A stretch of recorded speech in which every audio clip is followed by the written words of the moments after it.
Over the last 16 months, I have been absolutely blessed that God has put this podcast on my lap. I've done over 206 episodes, and really what we're all about here is adding that real life value to the lives of everyday people. A lot of my target audience are veterans. And the amount of folks that we have had on the show that have given so much of that real life value has really struck a chord with so many veterans across the country.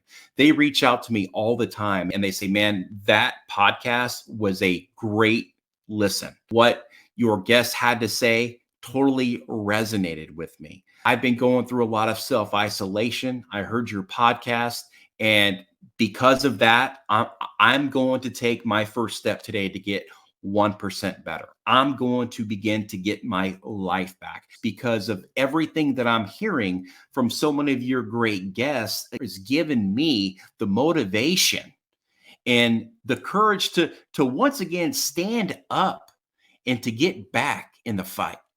Every single day I get phone calls and I get emails and I get text messages from veterans in need. I always respond to every single one of them. I say, look, I am not an attorney. I'm just a guy. I'm just a guy that went through a lot of the same problems that you're going through right now, which sparked this conversation between me and the hurting veteran. So I'm there as a friend. I'm there to lend a helping hand. I'm there to give them resources. I'm there to connect them with people that can help them. I am not a 501c3. I am not a paid veteran advocate. I'm just a guy that went through the absolute ringer when it came to the Department of Veterans Affairs. I stood up in the face of adversity and I made some good positive change within the veteran community to protect a at-risk and vulnerable population. Now, why am I getting all these phone calls? Because they're being ignored by their own officials. They're being ignored by their own representatives. They're being ignored by the very people that have been sworn to protect them. Right now, I've been seeing an uptick in veterans that are going through some really hard times getting appointments. They can't get in and be seen. And you start looking at what's going on the southern border. Well, I've heard that they have a lot of VA field hospitals down there set up, and they've pulled a lot of different resources from a bunch of big national VAs, and a lot of those are clinicians and doctors and dentists. Why? Well, all of these illegal aliens that are coming in across the southern border are getting VA healthcare. They're getting and receiving veterans benefits for not serving, but for breaking the law of our country and entering illegally.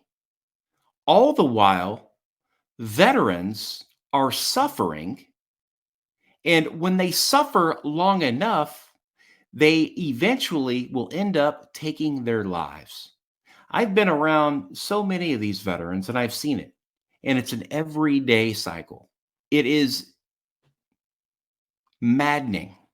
It's disheartening to see and read the emails that I get of veterans that are at the end of their rope, and they are literally reaching out to me as a, hey man, this is it. Like, I don't know what else to do. They reach out in desperation. These veterans are so desperate to even be heard, to even have their voice heard.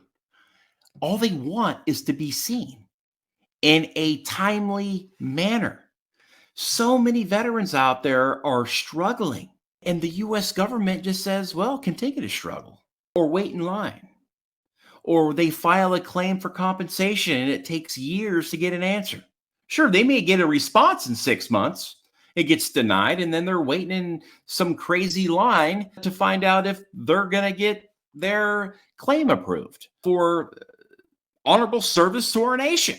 It's as if we are going to use you and abuse you until you're no longer an asset. And once you're no longer an asset to us, you're on your own. Goodbye. We're really good at fighting wars. But we're not very good at taking care of our veterans after the war has ended.